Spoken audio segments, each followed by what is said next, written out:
क्या हो अगर बैटलफील्ड का सबसे बड़ा दुश्मन इंसान ही ना हो। Welcome back to the dark world of Berserk, created by legendary Kentaro Miura, जहां हर जीत अपने साथ एक कीमत लाती है और इस दुनिया में हर चीज अपने साथ एक अंधेरा लेकर चलती है।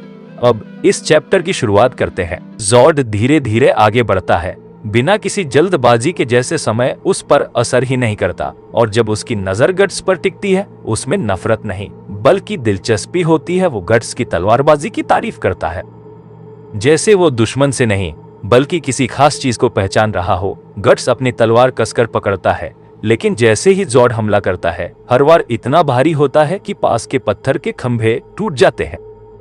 हर टक्कर गूंजती है और गट्स उसे रोक तो लेता है, लेकिन उसके हाथ, उसकी हड्डियां उस दबाव को सहते हुए चीख रही होती है। एक पल के लिए गट्स समझ जाता है, अगर ये ऐसे ही चलता रहा तो वो मर जाएगा। कोई हीरो की तरह नहीं, बल्कि उन बाकी लोगों की तरह जिन्हें कोई याद भी नहीं रखेगा। लेकिन अजीब बात यह थी कि यह एहसास उसे रोकता नहीं बल्कि कुछ और जगा देता है। डर के बजाय उसके अंदर एक जिद जागती है, एक ऑब्सेशन कि वो पीछे नहीं हटेगा चाहे कुछ भी हो। और वो अपनी सारी ताकत, अपने सारे जख्म, अपने पूरे अतीत को एक ही वार में डाल देता है। क्योंकि गट्स हमेशा से मौत से भागा नहीं, उसका सामना किया है। जॉर्ड मुस्कुराता है, जैसे वो इसी पल का इंतजार कर रहा हो। वो भी अपनी पूरी ताकत से वार करता है, बचने की कोशिश नहीं करता।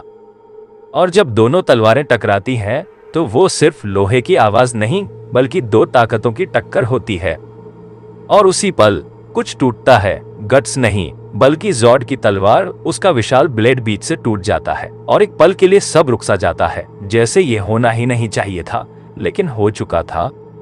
लेकिन डर यहीं खत्म नहीं होता, क्योंकि इतना गहरा वार खाने के बाद भी जॉर्ड गिरता नहीं। वो अपने हाथों से तलवार पकड़ लेता है, उसे अपने शरीर से बाहर निकालता है, जैसे दर्द का उस पर कोई असर ही नहीं, और शांत आवाज में गट्स की तारीफ करता है, जैसे ये सब उसके लिए सामान्य हो। और फिर उसका शरीर बदलना शुरू होता है, हड्डियां मुड़ती है, मांस फटता है और फिर से बनता है, सींग निकलते हैं।